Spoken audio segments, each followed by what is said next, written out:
shout out to Squarespace for sponsoring this video. Hey guys, Spirit of the Lie here. In this video, we're going to be taking an updated look at a very popular Age of Conquerors civilization, the Mayans.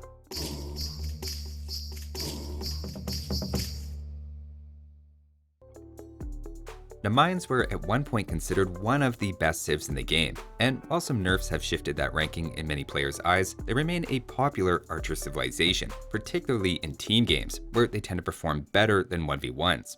Of course, being one of the American civilizations, they have eagles instead of stable units, some powerful but not always intuitive eco bonuses, and a completely unique start, so they have a bit of a learning curve. In this video, we're going to break down their bonuses, unique unit and techs, as well as their wider tech tree to hopefully make sense of it all. Let's check them out.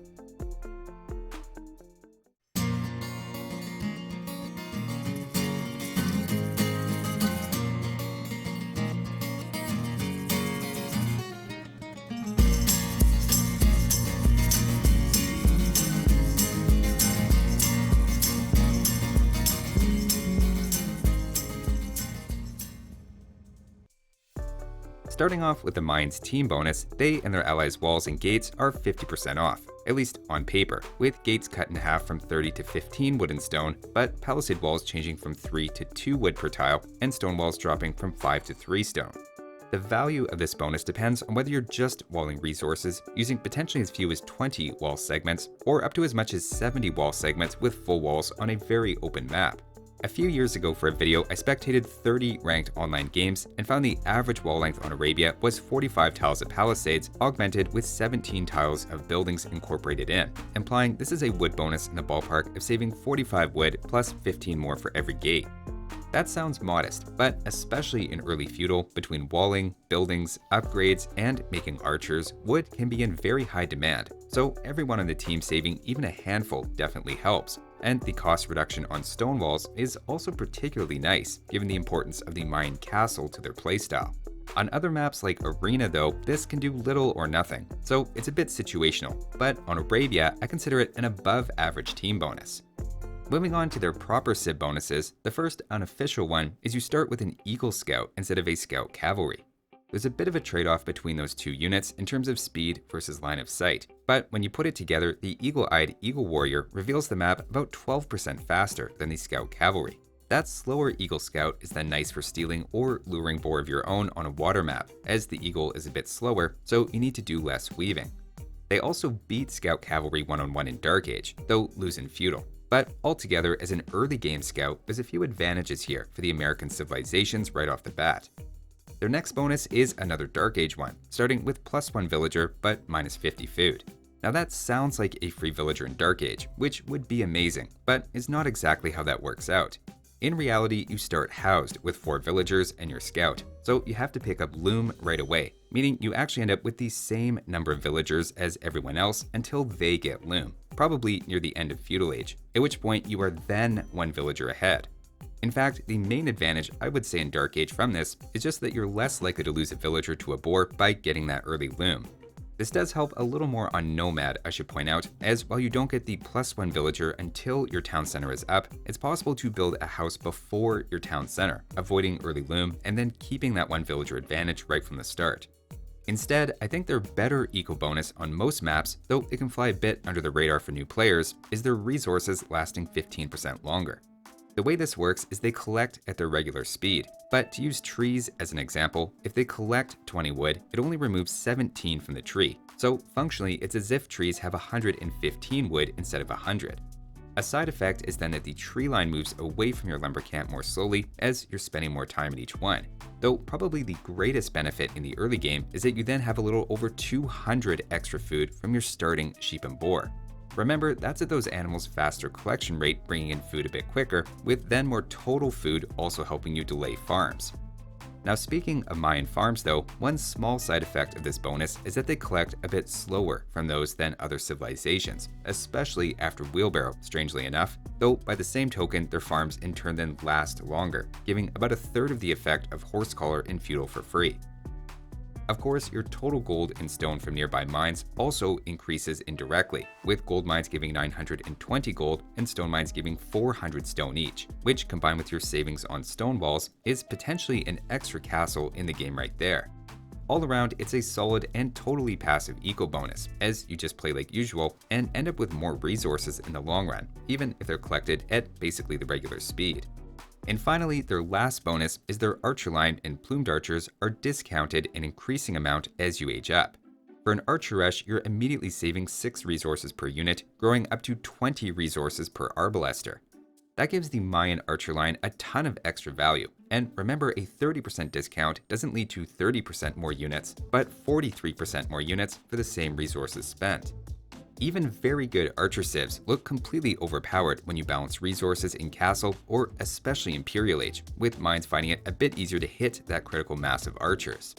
In this case, skirmishers are not considered archers and they're still at full price, though plumed archers are included, meaning they become a little cheaper in Imperial Age.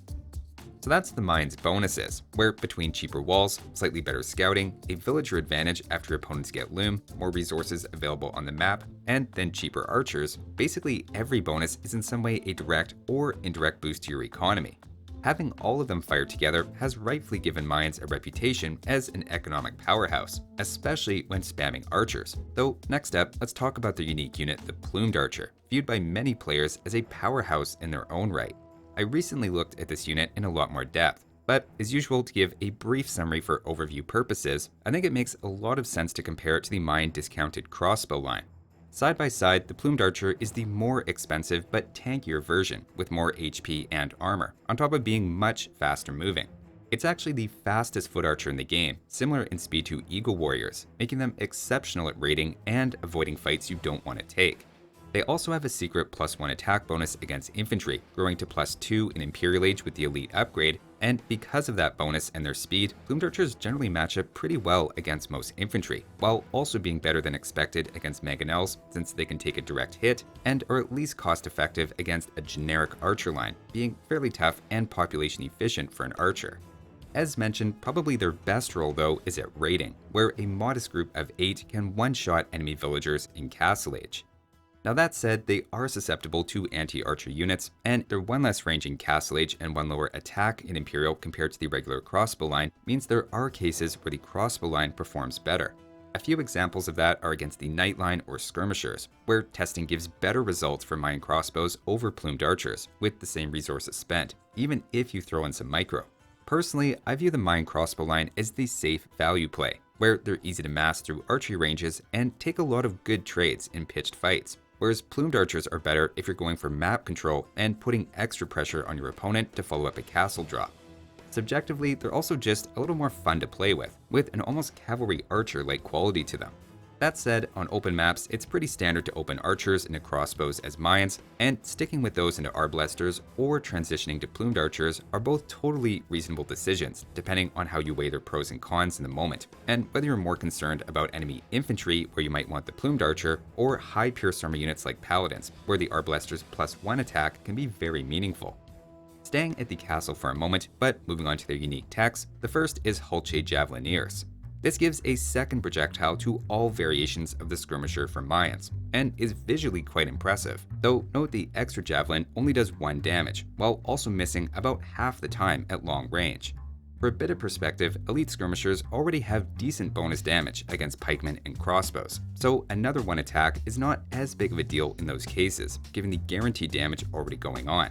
Instead, where this can be most impactful is against skirmishers' worst matchups, such as champions with Gambazins or Hussars, where you go from potentially 1 to 2 damage per shot if the javelin lands.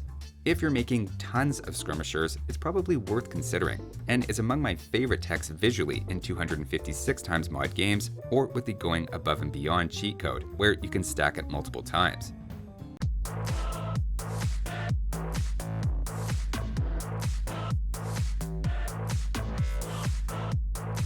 Also, before we move on, we really should pause here for a moment of silence for Obsidian Arrows, which left us too soon. It's easy to forget now, but Mayan arbalesters were at one point doing up to 4 times the regular damage to gates with that tech, and while it's gone, it'll never be forgotten. Moving on though to their Imperial unique tech, this is the strangely named El Dorado, which I can't help but point out is on a completely different continent from the Mayans. This adds a whopping 40 HP to their Eagle Warriors, at an appropriately steep 1200 resource cost. This gives Mayans the best Eagle Warriors in melee, and arguably the most well-rounded of the American civilizations. Inca elite Eagle Warriors can technically survive a few more arrows, but I'd say it's universally agreed upon that Mayan Eagles are the best of the American civs. Eagles in your opponent's town is basically a win condition for Mayans, so it's not a tech to be stingy on, and gives you not just a great answer to skirmishers in siege, but even hold their own against most cavalry, on top of that excellent rating potential. So that's the Mayans' unique unit and techs, supporting an archer or Eagle Warrior focus, or even both at once if you have the gold to spend.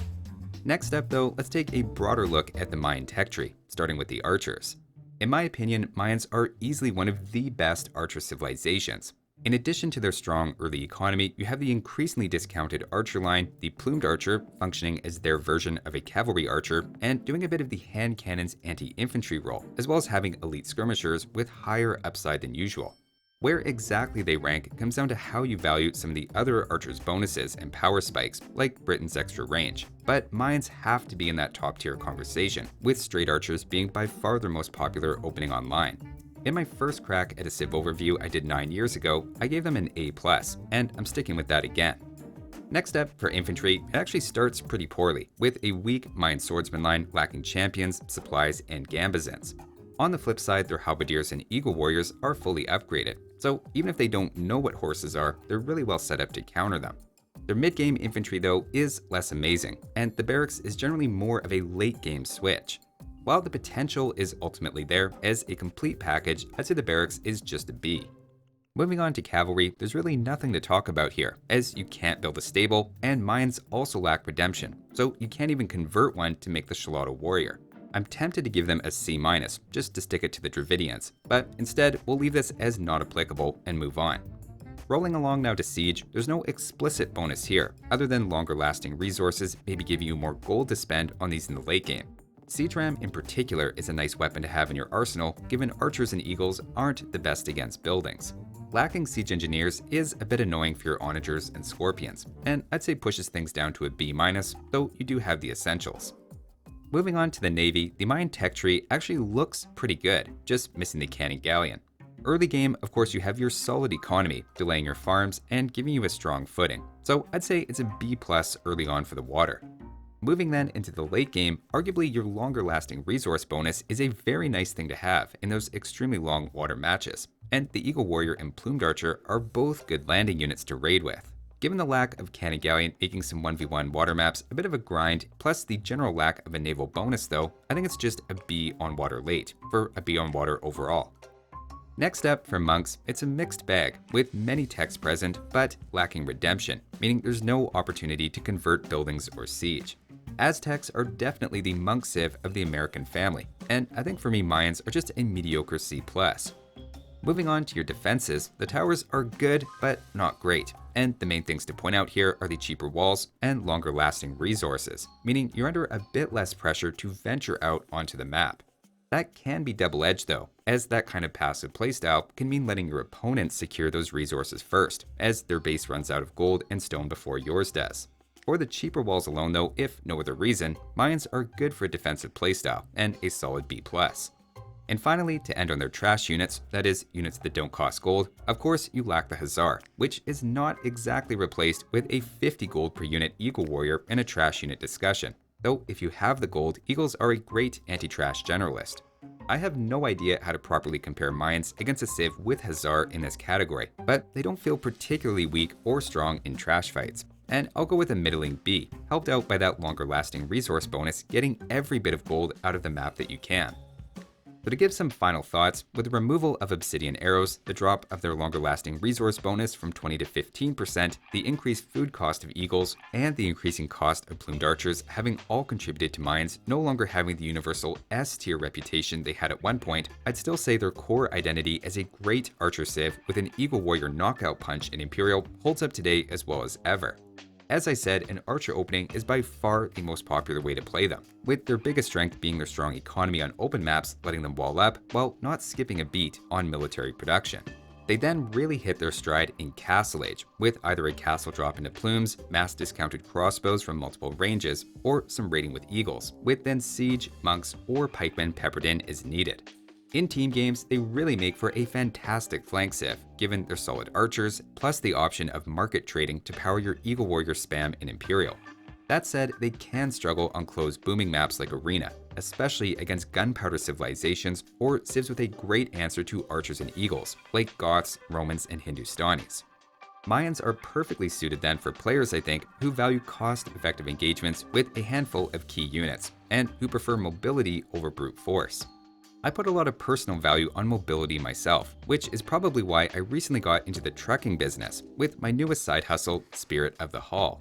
My new company even has a great website thanks to this video's sponsor, Squarespace. Squarespace is a website builder giving anyone the tools to easily create a website within minutes using their pre-made templates from which you can then customize every detail to suit your idea. Whether you're a blogger, small business owner hoping to show up in online search results, or looking to create an online store for some passive income selling physical, digital, or service products, Squarespace helps you get started online with a professional-looking website. They then also have great third-party extensions to handle things like inventory, taxes, shipping, and scheduling to accommodate your specific needs. Go to squarespace.com for a free trial, and when you're ready to launch, go to squarespace.com/spiritofthelaw to save 10% off your first purchase of a website or domain. So that's an updated look at the Mayans, who are always an excellent choice, particularly in team games, for players looking for a solid archer civilization with some amazing eagles to throw in as well. Thanks for watching, and I'll see you next time.